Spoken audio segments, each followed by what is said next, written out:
வணக்கம் தோழர்களே. பாலஸ்தீன் மீதான இனப்படுகொலை போர் துவங்கி இன்றோடு 211 நாட்கள் ஆகிறது. இந்நிலையில் கடந்த 2 நாட்களாக இஸ்ரேல் மற்றும் பலஸ்தீன் தரப்பிற்கு இடையில் பேச்சுவார்த்தை மிக நெருக்கமாக நடந்து வருகிறது. கத்தார் மற்றும் எகிப்து ஆகிய நாடுகள் இடையில் இதற்கான தூதரக வேலைகளை செய்து வருகிறார்கள். இதனுடைய தற்போதைய சூழல் எப்படி இருக்கிறது? இதன் அடுத்த கட்ட நகர்வுகள் என்ன? இதை பற்றி தான் நாம் இன்று பேசவிருக்கிறோம். நம்மோடு தோழர் செந்தில் அவர்கள் இணைந்திருக்கிறார். வணக்கம் செந்தில் தோழர்.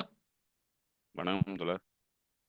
தோழர், இந்த நெகோசியேஷன் ப்ராசஸ் இது நடக்கிறத நம்ம கவனிச்சுட்டே இருக்கிறோம். இதுல நேற்றெல்லாம் வெவ்வேறு வகையான தகவல் வந்துச்சு. அதாவது கிட்டத்தட்ட இன்னும் ஒரு சில மணி நேரங்கள்ல ஹமாஸ் எல்லாத்தையும் அக்ரி பண்ணிக்குவாங்க. போர் நிறுத்தம் தொடங்கிரும் அப்படின்னு. ஒரு வாரத்துக்கு முன்னாடி நான் படிச்ச ஒரு இடத்துல, ஹமாஸ் இன்னும் 1 வார காலம் நாங்க ஹமாஸுக்கு டைம் தருவோம்.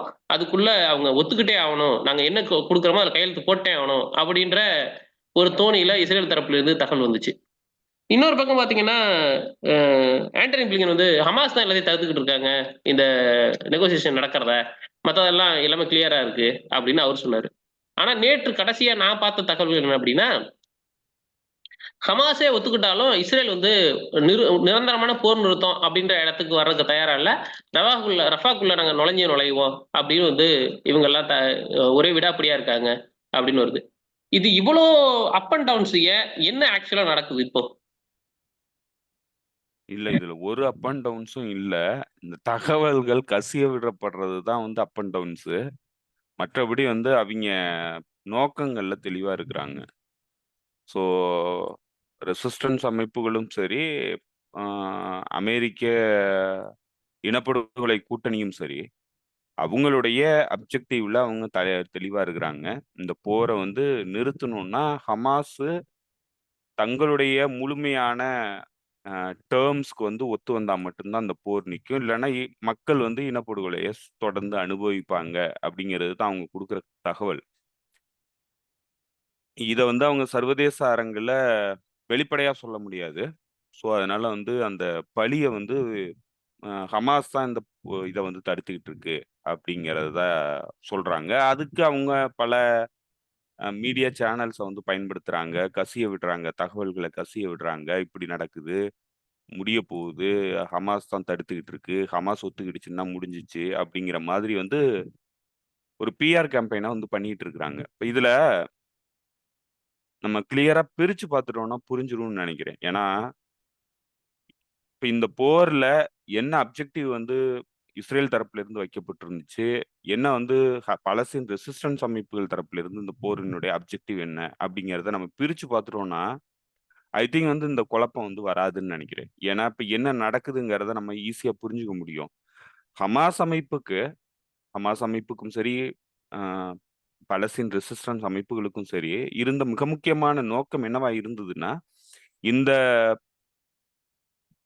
இந்த இந்த அடக்குமுறை, இந்த பிசீஜ் பண்ணியிருக்கிறது, தன்னை ஒரு ஓப்பன் சிறைச்சாலையில வச்சிருக்கிறது, இந்த மக்கள் தொடர்ந்து அனுமதிக்க மறுக்கிறது, தங்களுடைய சுயாதீன உரிமைக்கு தொடர்ந்து அனுமதிக்க மறுக்கிறது, இது எல்லாத்தையும் எந்த வகையிலையும் நீதி வழங்காம, இன்னொரு பக்கம் எக்கனாமிக் ப்ராஸ்பரிட்டி, இந்த பகுதியினுடைய ஸ்டெபிலிட்டி, இந்த பகுதியினுடைய செக்யூரிட்டி அப்படிங்கிற இடத்துல எம்டெக்ங்கிற ஒரு எம்பேக், அது என்னது,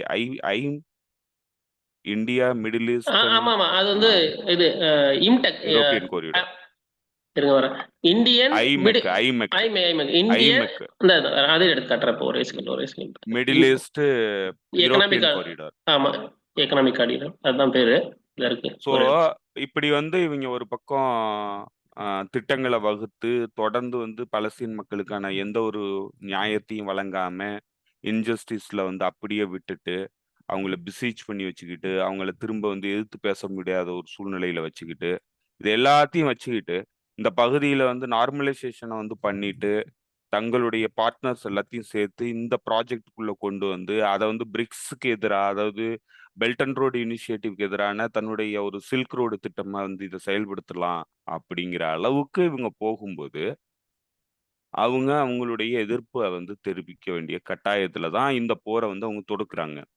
இப்ப இந்த போரினுடைய அல்டிமேட் எய்ம் என்னவா இருக்குதுன்னா, நீங்க எங்களுக்கு நியாயம் வழங்குற வரைக்கும், நீங்க எங்களுக்கு நியாயத்த வழங்காம, எங்களுடைய அப்ரஸர வந்து நீங்க சேர்த்துக்கிட்டு, இந்த பகுதியினுடைய ஒட்டுமொத்த அரசியலையும் நீங்க கட்டுப்படுத்துவேன்னு சொல்லிட்டு, எங்களுக்கு எந்தவித நியாயமும் வழங்காம, எங்கள வந்து சிறைச்சாலையில அடைச்சு வச்சுக்கிட்டு, உங்களால தொடர்ந்து இந்த பகுதியினுடைய செக்யூரிட்டிய வந்து உங்களால காப்பாத்த முடியாது. ஸ்டெபிலிட்டிய உங்களால காப்பாத்த முடியாது.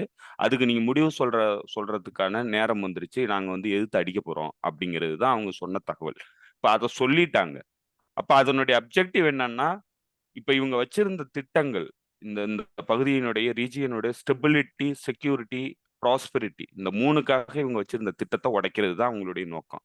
ஏன்னா, எனக்கு நீதி வழங்குற வரைக்கும், நீ இந்த பகுதியினுடைய செக்யூரிட்டி, ஸ்டெபிலிட்டின்லாம் பேசவே முடியாது. எனக்கு முதல்ல நீதிய வழங்கிட்டு தான் அப்புறம் இந்த பிரச்சனையெல்லாம் நீ பேச முடியும். இந்த பகுதியினுடைய அரசியல்ங்கிறது எந்த பலஸ்தீன் மக்களுடைய அரசியல் விடுதலையிலிருந்து தான் அவங்களுடைய ப்ராஸ்பெரிட்டியும் சரி, அவங்களுடைய ஸ்டெபிலிட்டியும் சரி, அவங்களுடைய செக்யூரிட்டியும் உறுதிப்படும். அப்படிங்கிறது தான் அவங்க சொல்ல வந்தாங்க. அதுதான் அவங்களுடைய அப்ஜெக்டிவ். இப்ப அந்த அப்ஜெக்டிவ்ல பெரிய மாற்றங்கள் நடந்துருச்சு. பெரிய அரசியல் மாற்றங்கள் நடந்துருச்சு. கிட்டத்தட்ட வந்து அவங்களுக்கு ஃபேவரா தான் எல்லாமே நடந்திருக்கு. இதுல என்ன ஆயிருக்குன்னா, உலக அரங்குல அ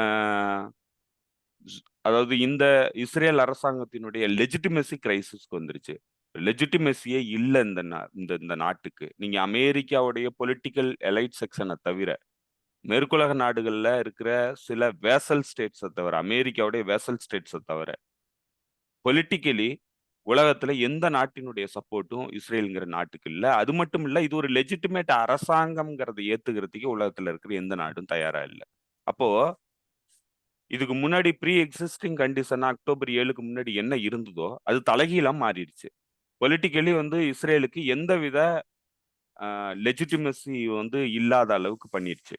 இன்னும் சொல்லப்போனா, அமெரிக்கா, மேற்குலக நாடுகளுடைய இளைஞர்கள் மத்தியில, அவங்களுடைய பொலிட்டிக்கல் ஸ்பியர்ல அந்த அ ஒட்டுமொத்த கான்சைஸ் கா கா அதாவது கான்சைன்ஸ்ல அந்த மக்களுடைய சிந்தனை ஓட்டத்துல இதுவரைக்கும் வந்து உருவாக்கி வச்சிருந்த 70, 75 வருஷமா உருவாக்கி வச்சிருந்த அந்த கட்டமைப்பு பிரச்சாரங்கள்ங்கிறது ஒட்டுமொத்தமா உடைஞ்சு போச்சு. இன்னைக்கு ஹமாஸ வந்து யாரும் தீவிரவாத அமைப்பா அவங்க பார்க்கல.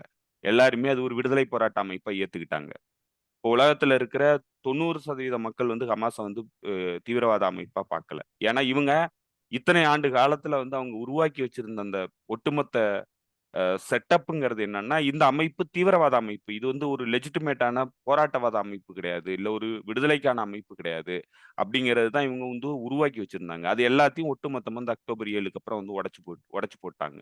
இப்போ ஒட்டுமொத்தமாவே இஸ்ரேலோட பொலிட்டிக்கல் அ லெஜிட்டிமசிங்கிறது உலக அரங்குல கேள்விக்குள்ளாயிடுச்சு. எல்லாமே தோல்வி அடைஞ்சிருச்சு. இப்ப அததான் நம்ம சொல்ல வந்தோம். இவங்க மிலிட்டரிலி தோல்வி அடைஞ்சது மட்டும் இல்ல, பொலிட்டிக்கல் அரேனால உலக அளவுல வந்து மிகப்பெரிய தோல்வி அடைஞ்சுட்டாங்க இன்டர்நேஷனல் ஸ்டேஜ்ல. ஸோ, இதுதான் வந்து ஹமாஸ் எதிர்பார்த்தது. இந்த இந்த விஷயத்த தான் வந்து அவங்க நிலைநிறுத்தணும்னு நெனச்சாங்க. ஏன்னா ரெசிஸ்டன்ஸ் உடைய அ நோக்கம் என்னவா இருந்ததுன்னா, பலஸ்தீன் மக்களுக்கான விடுதலைய வந்து நீங்க உறுதிப்படுத்தணும்னா, இந்த இஸ்ரேலுடைய நடவடிக்கைகள நீங்க வந்து டீலெஜிட்டிமைஸ் பண்ணணும். அது ஏன்னா நியாயமா நடந்துக்கல. அது விரோதமா தான் நடந்துக்குது. சர்வதேச விதிகள மதிக்கல. ஸோ, அதத்தான் வந்து அவங்க எக்ஸ்போஸ் பண்ணணும். இவங்க பண்றது எல்லாமே தவறுங்கிறத தான் வந்து எக்ஸ்போஸ் பண்ணணும். இவங்களுடைய உண்மையான நோக்கம் என்னங்கிறத வந்து எக்ஸ்போஸ் பண்ணணும். இப்ப இப்படி ஒட்டுமொத்தமா எல்லா வகையிலயும் வந்து அவங்க எக்ஸ்போஸ் பண்ணிட்டாங்க. இத வந்து ஓவர் கம் பண்றதுக்காக இவங்க பண்ண முயற்சி வந்து இவங்களுக்கு தான் பேக் ஃபயர் ஆயிடுச்சு. அப்ப அதுல ஒரு மிக முக்கியமான திட்டம் ஒண்ணு வந்து வைக்கிறாங்க. என்னன்னா, இந்த மக்கள வந்து வெளியேத்துறது. ஒட்டுமொத்தமா காசால இருக்கிற அ அ மக்கள வந்து ஒட்டுமொத்தமா வெளியேத்துறது. காசா மட்டும் இல்ல, அவங்க வெஸ்ட் பேங்க்லயும் அதே பிளான தான் வச்சிருக்காங்க. ஏன்னா, அந்த 48ல விடுபட்ட ஒரு வேல வந்து அவங்களுக்கு இருக்கு. ஏன்னா, அந்த மக்கள வந்து பாலஸ்தீன்ல இருந்து வெளியேத்துனாங்க. அவங்க எல்லாரும் வந்து இப்ப இந்த காசாலயும், வெஸ்ட் பேங்க்லயும் வந்து இருந்துட்டாங்க. அவங்கள முழுமையா வந்து அதிலேருந்து வெளியேத்த முடியல. அந்த ப்ராஜெக்ட் வந்து கம்ப்ளீட் ஆகல. அந்த எக்ஸ்டெர்மினேஷன் ப்ராஜெக்ட்ங்கிறது கம்ப்ளீட் ஆகல. ஸோ, இப்ப அந்த ப்ராஜெக்ட்ட கம்ப்ளீட் பண்ணிடலாம் அப்படிங்கிறது தான் அடுத்த திட்டம் அவங்களுக்கு. இப்ப இவங்களுக்கு லெஜிட்டிமசி கிரைசிஸ் வந்துருச்சு. உலகம் முழுக்க வந்து இவங்க வந்து ஒரு பறையா ஸ்டேட்டா மாறிட்டாங்க. இதிலிருந்து மேல மீண்டு வரணும்னா, தன்னுடைய பழைய பிளான் அந்த ஜியானிஸ்ட் பிளான்ல இருந்த ஒட்டுமொத்தமான பலஸ்தீன் மக்கள வெளியேத்துறதுக்கான திட்டத்த வந்து அடுத்து செயல்படுத்துறதுக்கு முன் வந்தாங்க. அதுவும் முடியாம போயிடுச்சு. அதுவும் முடியாம போனதுக்கு அப்புறம் தான் அவங்க என்ன பண்றாங்கன்னா, இந்த அ அ பாலஸ்தீன் ரெசிஸ்டன்ஸ் அமைப்புகள வெளியேத்துறது. ஏன்னா, இதுக்கு முன்னாடி அவங்களுக்கு இந்த ப்ரீகர்சர் இருக்கு. ஏற்கனவே ஜோர்டான்ல இருந்து இதே பாலஸ்தீன் லிபரேஷன் மூவ்மெண்ட்ஸ வந்து வெளியேத்துனாங்க. அவங்க அங்கேருந்து போயி லெபனான்ல தஞ்சம் புகுந்தாங்க. லெபனான்ல வந்து போர் தொடுத்து, லெபனான்ல இருந்து வெளியேத்தி துனிசியாவுக்கு அனுப்புனாங்க.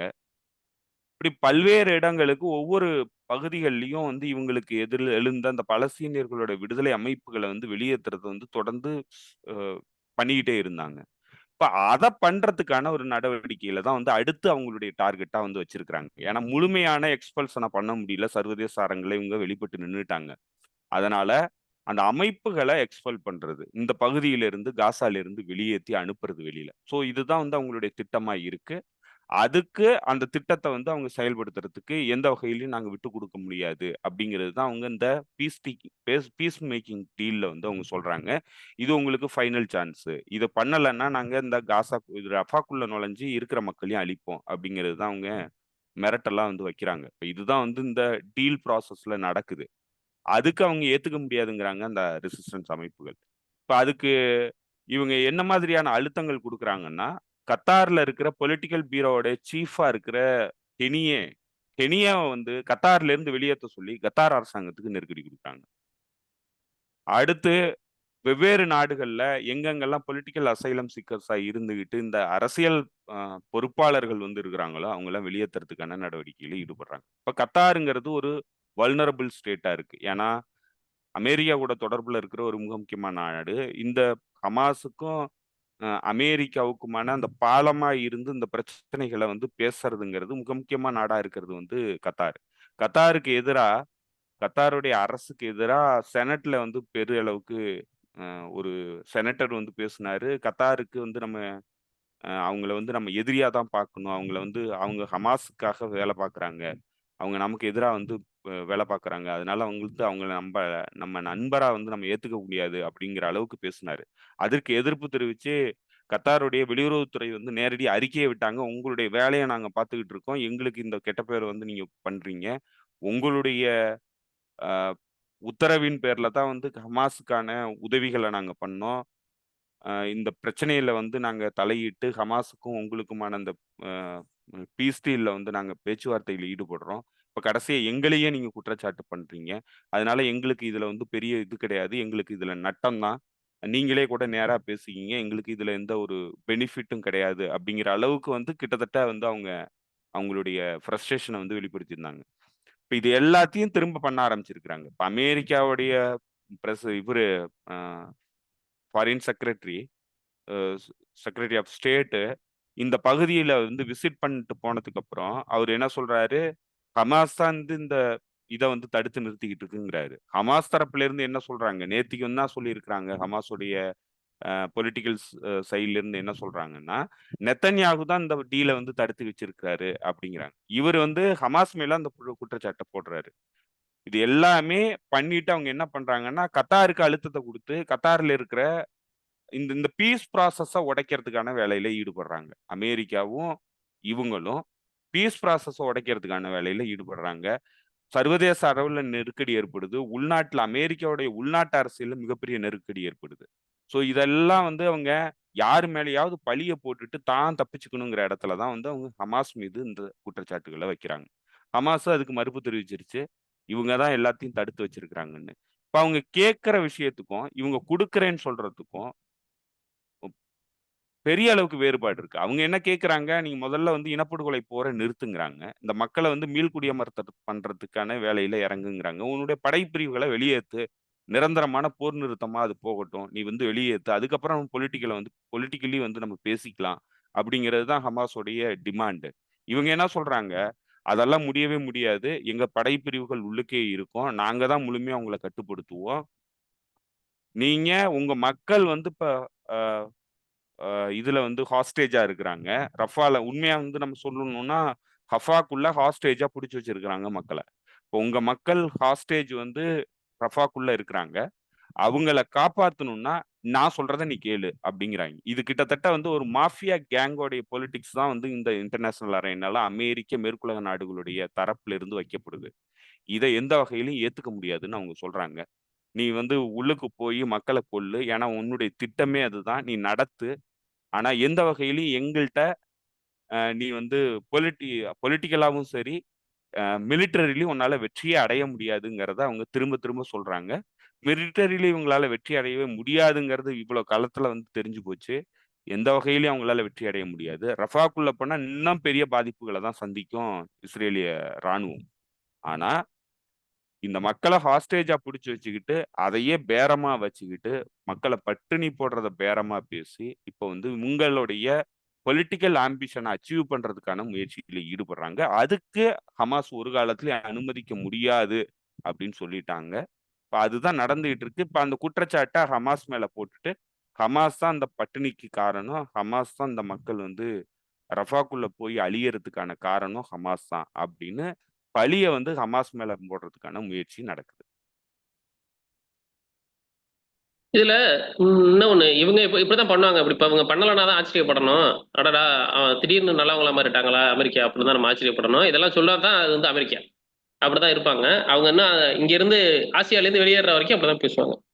இப்போ எனக்கு இன்னொரு டவுட் இருந்துச்சு. நான் ஒரு 2 விஷயம் பேசணும்னு போன கடந்த 2, 3 காணொளில சொல்லியிருந்தேன். ஒண்ணு வந்து ஆஸ்டின் லாய்டு வந்து ஒரு இதுல பேசும்போது, ஹமாஸ் எங்க வீரர்கள் காசாக்குள்ள போனா எங்க வீரர்கள்லாம் தாக்க மாட்டாங்க. அந்த ஐடியாலாம் ஹமாஸ் கிடையாது.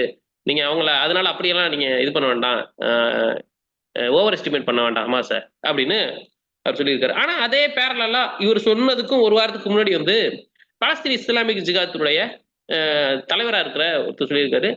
அ எந்த அந்நிய சக்திகள் எந்த சக்திகள் உள்ள வந்தாலும் எங்களுடைய வீரர்கள் முன்னாடி நின்னு தாக்குதல் நடத்துவாங்க அப்படின்னு சொல்லியிருக்காங்க. அ இத எப்படி பார்க்குறீங்க? இது இது எனக்கு 2 கான்ட்ரடிக்ஷனா இருக்கு. ஏன்னா வந்து அவங்க ஏற்கனவே 1 வாரத்துக்கு முன்னாடி சொல்ட்டாங்க. ஆனா அமெரிக்கா வந்து சொல்லுது, அமெரிக்காவோட ம் ராணுவத்தோட தலைவர் தான் இல்லையா செயலாளர் தான் இல்லையா அவரு? அ பாதுகாப்பு துறையினுடைய தலைமைச் செயலர்.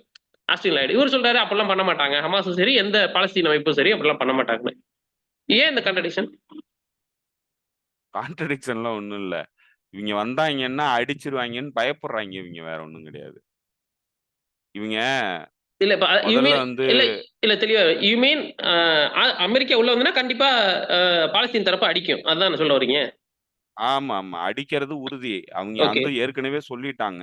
அ. இப்ப நீங்க சண்டை நடந்துகிட்டு இருக்கிறது, பலஸ்தீன் விடுதலை அமைப்புகள் இப்ப எல்லாருமே வந்து காசாக்குள்ள எங்க சண்டை போட்டுக்கிட்டு இருக்கிறாங்கன்னா, அந்த நாசரிம் காரிடார்ன்னு சொல்ற இஸ்ரேல் உருவாக்குற அந்த பாதையில தான் வந்து தாக்குதல் நடக்குது. ம்ஹ்ம். முழுமையான தாக்குதல் அங்க தான் நடந்துகிட்டு இருக்கு. இப்ப அது ஏன் கடந்த ஒரு வாரத்துக்கு மேல வந்து அங்க தான் தாக்குதல் நடந்துகிட்டு இருக்கு. அங்க தான் இவங்களுடைய பிரசன்ஸும் இருக்கு. ஐடிஎஃப்போட பிரசன்ஸ். ஏன்னா அந்த காரிடார செக்யூர் பண்றதுக்காக அங்க தான் இருக்கிறாங்க. அங்க முழுமையான தாக்குதல் எல்லா அமைப்புகளும் வந்து மோட்டார் செல்ஸ் தாக்குதல் வந்து பண்ணிக்கிட்டே இருக்கிறாங்க தொடர்ந்து. ஏவுகணை தாக்குதல், மோட்டார் செல் தாக்குதல்ன்னு பண்ணிக்கிட்டே இருக்கிறாங்க. இப்ப என்னன்னா, அந்த போர்ட்ட வந்து உருவாக்கிட்டு, இந்த காரிடார உருவாக்குனதுக்கு அப்புறம் ஒட்டுமொத்தமா காசா வந்து என்கல்ஃப் பண்ணிடலாம். 2ஆ பிரிச்சுட்டு முழுமையான கட்டுப்பாட்ட, பாதுகாப்ப வந்து தன்னுடைய கட்டுப்பாட்டுக்கு கொண்டு வந்துரணுங்கிறது தான் இப்ப இவங்களோட நோக்கமா வந்து செயல்படுறாய்ங்க. அது அவங்களுக்கு தெரிஞ்சிருச்சு. ஸோ, அதனால எந்த ஃபாரின் ஃபோர்ஸஸ் இந்த மண்ணுல உதவி பண்றேங்கிற பேர்ல வந்து காலடி வச்சதுனாலும், அது எங்களுடைய ஹாஸ்டைல் ஃபோர்ஸா தான் கருதப்படும். நாங்க உடனடியா தாக்குதல் நடத்துவோம். அப்படின்னு அவங்க எல்லா அமைப்புகளுமே அறிவிச்சுட்டாங்க. பலஸ்தீன் இஸ்லாமிக் ஜிஹாது, பிஎஃப்எல்பி, டிஎஃப்எல்பி, அ ஹமாஸ் எல்லா அமைப்புகளும் வந்து ஏற்கனவே அறிவிச்சுட்டாங்க. ஏன்னா, இவங்களுடைய பிளான் என்னங்கிறது அவங்களுக்கு தெரியும். நமக்கு தெரியாது. அவங்களுக்கு தெரியும். ஸோ, அதுக்கு இப்ப இவரு முன்னமே வந்து சொல்லிக்கிறாரு. ஒரு மிரட்டலா வந்து விடுறாரு. அ அவங்க பண்ண மாட்டாங்க. ஏன்னா, எங்கள பார்த்து பயப்படுவாங்க அப்படிங்கிறாரு. இப்போ இவங்க எல்லாமே என்ன பண்ணிக்கிட்டு இருக்கிறாங்கன்னா, இந்த அக்டோபர் 7ல இவங்களுக்கு ஏற்பட்ட இழப்புங்கிறது மிகப்பெரியது. இவங்களால வந்து யோசிச்சே பார்க்க முடியாத அளவுக்கு வந்து இழப்புகள சந்திச்சிருக்கு அமெரிக்க, மேற்குலக நாடுகளுடைய கூட்டணி. அவங்க வந்து அவங்களுடைய கனவுலயும் யோசிச்சிருக்க மாட்டாங்க. இப்படியான ஒரு பாதிப்புல வந்து அவங்க சிக்குவாங்கன்ட்டு. அதுதான் அந்த கோவம் தான் வந்து இனப்படுகொலைய வந்து தடுக்கவே கூடாதுங்கிற அளவுக்கு வந்து நடந்துக்கிறாங்க. இப்ப அத எதுவுமே நடக்காத மாதிரி காட்டுறதுக்கான முயற்சியில தான் வந்து இவங்க தொடர்ந்து ஈடுபடுறாங்க. இப்ப அதுக்கு தான் வந்து சொல்றாங்க, இந்த அக்டோபர் 7க்கு அப்புறமும் எங்களுடைய பிரச்சனைங்கிறது எதுவுமே நாங்க வச்சிருந்த பிளான் எதுவுமே மாறல. மாற்றம் அடையாது இந்த பகுதிய பொறுத்தளவுல அப்படிங்கிறாங்க. அத மாற்றத்துக்காக தான் இந்த போரே ஆரம்பிச்சது. அக்டோபர் 7ஆம் தேதி இடம்பெற்ற தாக்குதல், அந்த நிகழ்வுகள தடை பண்றதுக்கான தாக்குதல் தான். இப்ப அது நடக்கலன்னு சொல்லி இவங்க வந்து பிரிட்டெண்ட் பண்றாங்க. அது உண்மையாவே நடக்கல. நாங்க இன்னும் எங்க கை தான் ஓங்கி இருக்கு அப்படிங்கிறது தான் வந்து அவங்க பிரிட்டெண்ட் பண்றாங்க. அதுக்கு தான் வந்து அவங்க சவுதி அரேபியா கிட்ட வந்து சொன்னது. சவுதி அரேபியால இருக்கும்போது வேர்ல்டு எக்கனாமிக் ஃபாரம்ல வந்து பேசும்போது இவரு அ ஆ நம்ம ஆந்தனி பிளிங்கன் பேசும்போது என்ன சொன்னாருன்னா, எங்களுடைய அந்த செக்யூரிட்டி கோஆப்பரேஷன் டீல்ங்கிறது ஃபைனல் ஸ்டேஜ்க்கு வந்துருச்சு. அது திட்டமிட்டபடி நடக்கும் அப்படின்னு சொன்னாரு. இப்ப அததான் வந்து அவங்க அ இந்த ஐமெக்ங்கிற திட்டத்திலயும் வந்து தொடர்ந்து இது நடக்கும் அப்படிங்கிறதா சொல்லிக்கிட்டு இருக்கிறாங்க. இந்த நார்மலைசேஷன் ப்ராசஸ்ங்கிறது தொடர்ந்து நடக்கும்னு சொல்லிட்டு இருக்காங்க. இது எல்லாமே அவங்க என்ன பிரிட்டெண்ட் பண்ணி சொல்றாங்கன்னா, எங்களுடைய திட்டம்ங்கிறது இந்த அக்டோபர் 7 தாக்குதல்னால எந்த மாற்றமும் அடையல. அது தொடர்ந்து வந்து அதுதான் வந்து நடக்கும். உங்களால எங்களுடைய திட்டத்த வந்து இந்த தாக்குதல் மூலமா வந்து முறியடிச்சிடலான்னு நினைக்காதீங்க. அப்படிங்கிறது தான் மேற்குலக நாடுகளுடைய கருத்து. ஆனா உண்மை அது கிடையாதுங்கிறது தான் எதார்த்தம். இப்ப அந்த இடத்துல தான் வந்து இவங்க வந்து தன்னுடைய படைப்பிரிவ பார்த்து எல்லாருமே பயந்துகிட்டு இருக்கணும் அப்படிங்கிறதுக்காக பேசுற பேச்சா தான் நம்மளால பார்க்க முடியுது. இது இவங்களுக்கு நோக்கமும் இருக்கு. இவங்களுக்கு உள்ளுக்கு வர்ற நோக்கம் இருக்கு. ஏன்னா இஸ்ரேலால தாக்கு பிடிக்க முடியல. கிட்டத்தட்ட நம்ம கணிச்சது தான் சரி. ஏன்னா இவங்களால உள்ளுக்கு நுழைஞ்சு இவங்களுடைய நெட்வொர்க்க வந்து பிடிக்க முடியல. டன்னல் நெட்வொர்க்க. எந்த வகையிலயும் இஸ்ரேலால வெற்றி அடையவே முடியல இந்த போர பொறுத்தளவுல. இப்ப அதனால இவங்க நேரடியா மேற்குலக நாடுகளுடைய படைகள் வந்து நேரடியா உள்ளுக்கு நுழையறத தான் திட்டமா வச்சிருக்கிறாங்க. இப்ப அந்த திட்டத்தின் மூலமா ஒட்டுமொத்தமா இஸ்ரேலால சாதிக்க முடியாதத தான் வந்து உள்ளுக்கு நுழைஞ்சு சாதிச்சிடலான்னு நெனைக்கிறாங்க. அதுக்கான பதிலடி நடவடிக்கைகள் இவங்க கண்டிப்பா குடுப்பாங்க.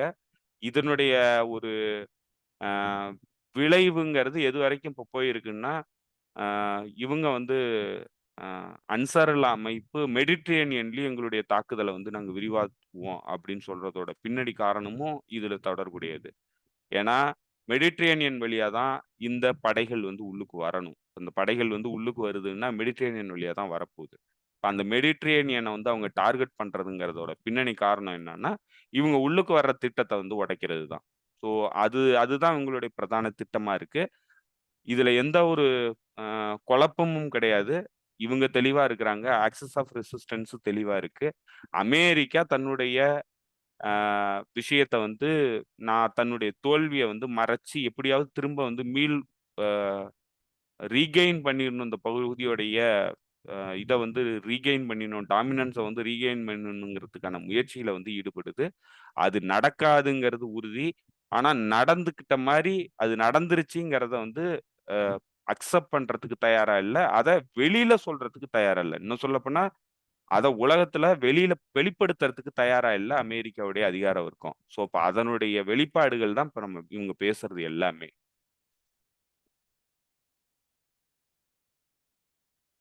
இப்போ இதுல நான் இன்னும் ஒரு சின்ன விஷயம் ஆட் பண்ணணும். ஏர்லி மார்னிங் தான் அத நான் படிச்சேன். ஆம். அமெரிக்கா வந்து சவுதிக்கு ஒரு அழுத்தம் குடுக்கிறதா கூறப்படுது. நீங்க ஏற்கனவே சொல்லியிருந்தீங்க. ஏன்னா ஒரு தோழர் கூட கேட்டிருந்தாரு அத. அணு ஆயுதம் வந்து சவுதிக்கு குடுக்கறதுக்கான வாய்ப்பு இருக்கா அப்படின்னு சொல்லி. அதனுடைய லேட்டஸ்ட் அப்டேட் என்ன அப்படின்னா, அ அமெரிக்கா ஜோ பைடன் வந்து நேரடியா நீங்க வந்து இந்த நார்மலைசேஷன் சைன் பண்ணிருங்க. இவங்க கூட சேர்ந்து. அ இஸ்ரேல் கூட. நம்ம வந்து உங்களுக்கு உண்டான அந்த டிஃபென்ஸ் ட்ரீட்டி என்ன உண்டோ அத நாங்க சைன் பண்றோம். அப்படின்னு அவங்க சொன்னதா சொல்றாங்க. ஆ, ஆனா நேற்று நைட்டு வரைக்கும் வந்த கடைசியா வந்த தகவல் வந்து, அங்க ராயல் ஃபேமிலில இருக்கிற ஒரு சோர்ஸ் சொல்றது வந்து, சவுதி ராயல் ஃபேமிலில அ ப இவருக்கு நெத்தன்யாகு அண்ட் நெத்தன்யாகு அவங்க நெத்தன்யாகு தான் இதுக்கு மார்க் பண்ணி சொல்றாங்க. நெத்தன்யாகுக்கு எங்க கூட வந்து சைன் பண்ணணும். நார்மலைசேஷன் சைன் பண்ணணும்னா 2 வழி இருக்கு. நீங்க வந்து பாலஸ்தீனுக்கான இறுதி தீர்வ குடுத்துருங்க. எங்க கூட அமைதியா வந்து சைன் பண்ணிட்டு நம்ம எல்லாமே பண்ணிக்கலாம். இது 1. அப்படி இல்ல, நான் வந்து கண்டிப்பா ரஃபாக்குள்ள போவேன் அப்படின்னு திரும்ப திரும்ப அவர் சொல்றாரு. ரஃபாக்குள்ள போகணும்னா அவர சொல்லுங்க. எங்க கூட வந்து சைன் பண்ணணும் அல்லது எங்க கூட அமைதியா போ பெ அ எங்க கூட ஒப்பந்தம் போடணும்ன்றத மறந்துற சொல்லுங்க. அப்படின்னு சொல்றது தான் நேத்து நைட் வரைக்குமான வந்த தகவல். இதுக்கு அப்புறமேல அது எப்படி போகுதுன்னு பார்க்கலாம். இது ஒரு சின்ன தகவல். இன்னொன்னு தோழர் நானு அந்த பெப்பே எஸ்கோபர் சொல்லியிருந்த அந்த இது நீ நேத்து பேசும்போது கடைசியா சொல்லிட்டு அப்படியே விட்டுட்டீங்க. எனக்கு அதுல ஒரு சின்ன டீட்டெயில் தேவைப்படுது. திரும்ப பெப்பே எஸ்கோபருடைய இன்னொரு டீட்டெயில் அவர் எழுதினது, அவர் பேசினதெல்லாம் கேட்கறதுக்கு முடிஞ்சுது.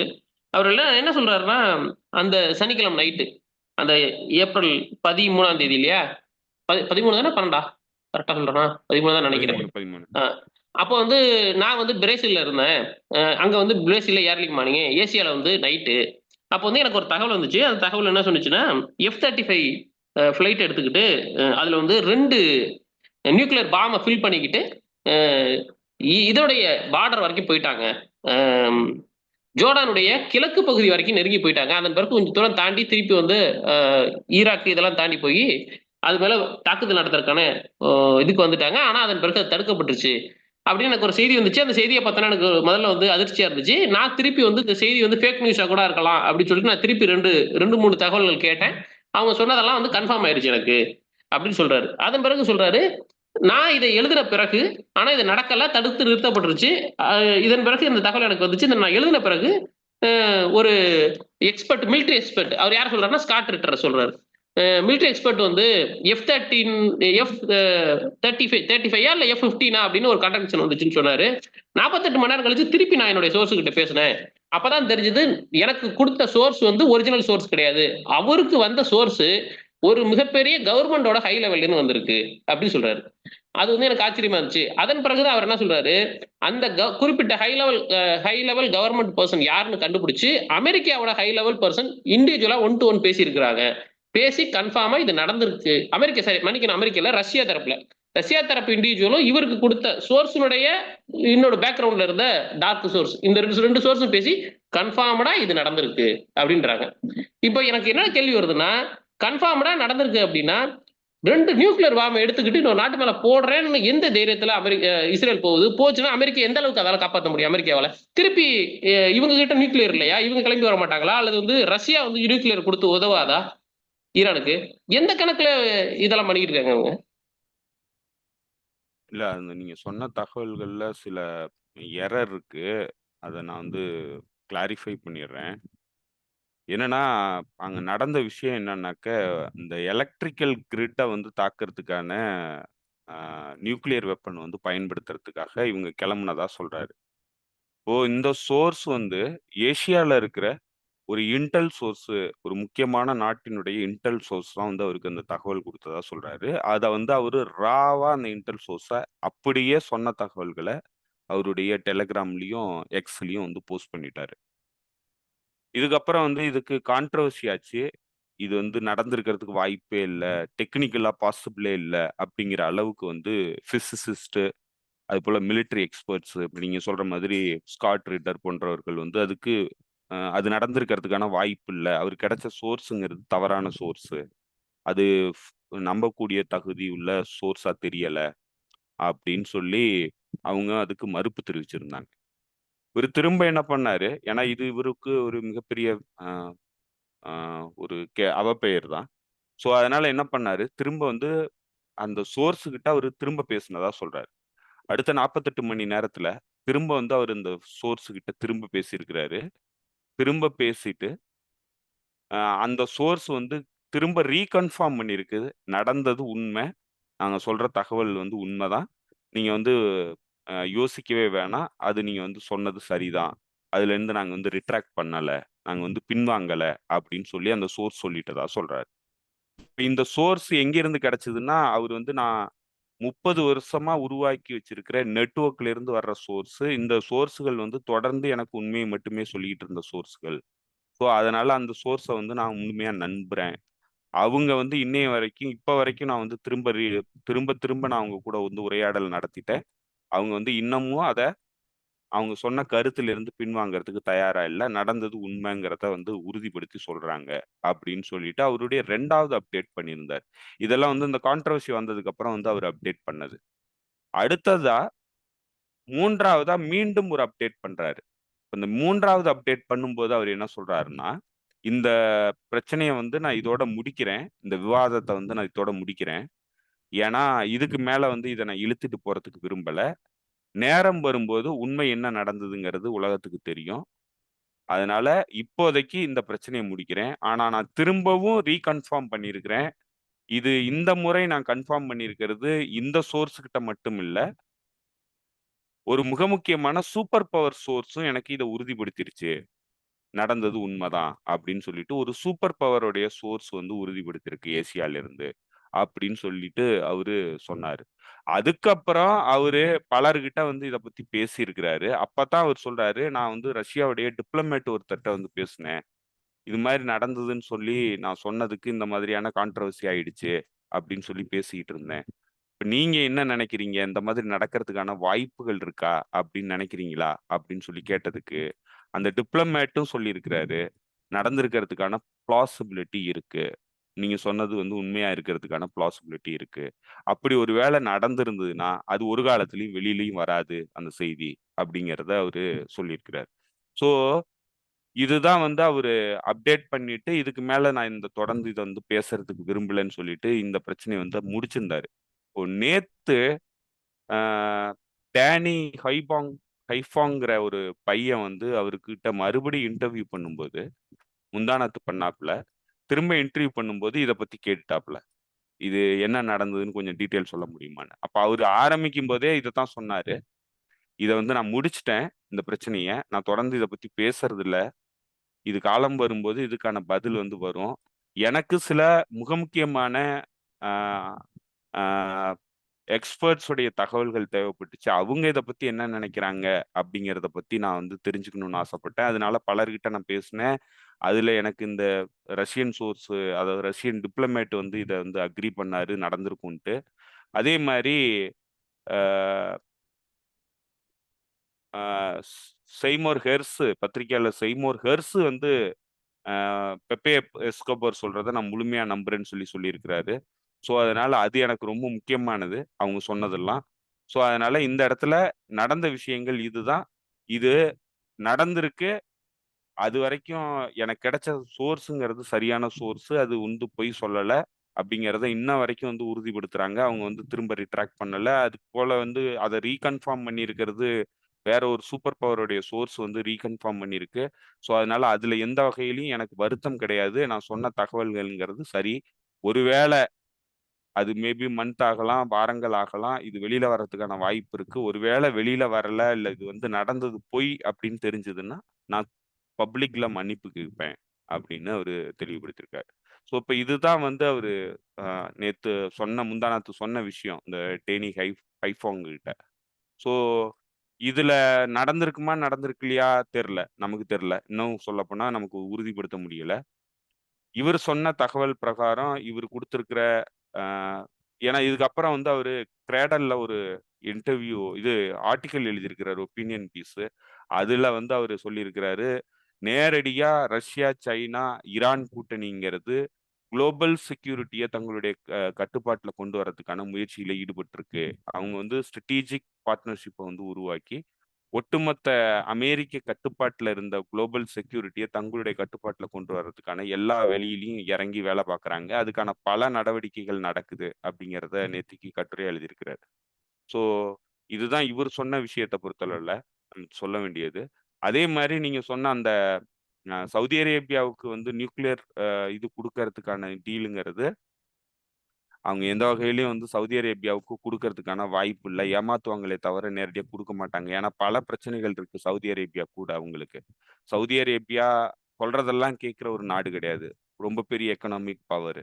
ஸோ, அதனால அமெரிக்காவுக்கு ஏற்கனவே பெட்ரோ டாலர் விஷயத்துல சவுதி அரேபியா சைனீஸ் யுவான வந்து அக்ரி பண்ணியிருக்கு. ஸோ, அப்படி அது பிரிக்ஸ்குள்ள போயிருக்கு. ஸோ, இப்படி பல வகையில வந்து சவுதி அரேபியாங்கிறது ஒரு நம்பிக்கைக்குரிய பார்ட்னரா இல்ல.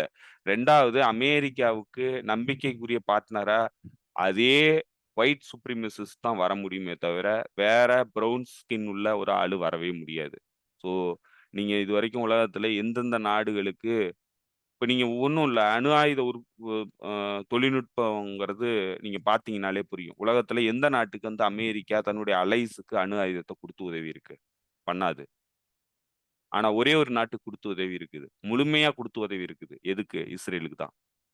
அப்போ எல்லாரையும் அவங்க பார்க்கறது கிடையாது தன்னுடைய நண்பரா. எல்லாரையும் வந்து அந்த முழு மனதோட ஏத்துக்கிறது கிடையாது தன்னுடைய நண்பரா. அது மாதிரி வந்து சவுதி அரேபியாவை ஒரு காலமும் அவங்க முழுமையான நண்பரா ஏத்துக்க மாட்டாங்கங்கிறது சவுதி அரேபியாவுக்கும் தெரியும். அப்படி ஒருவேளை நம்பி ஏமாறுறாங்கன்னா, இப்ப இருக்கிற சூழ்நிலைக்கு அவங்களுடைய செக்யூரிட்டிய உறுதிப்படுத்தணும்னா, சவுதி அரேபியாவுக்கு எதையாவது பண்ண வேண்டிய தேவை இருக்கு.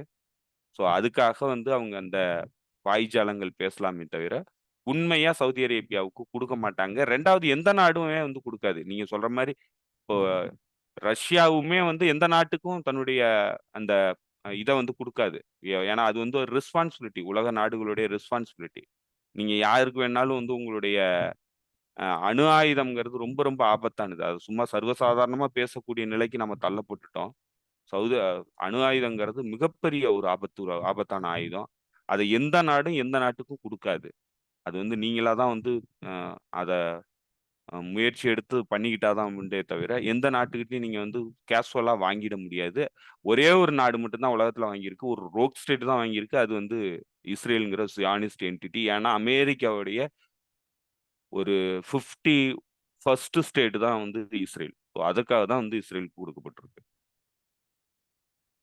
ஓகே, ஓகே தோழர். புரியுது. நான் கொஞ்சம் அதுல இதா மாத்தி சொல்லிட்டேன்னு நெனைக்கிறேன். ஏன்னா பெப்பே எஸ்கோபார் நேத்து சொன்னதுல வந்து, ஒரு சின்ன இடம் வந்து அவரு அமெரிக்காவ சேர்ந்த ஒரு முக்கியமான பெர்சனும் வந்து அத வெரிஃபை பண்ணியிருக்காரு. அவங்களுக்குள்ள வெரிஃபை பண்ணியிருக்காங்க. அந்த தகவல் எனக்கு வந்துச்சுன்னாரு. அது மேபி நான் மாத்தி கூட சொல்லியிருக்கலாம்.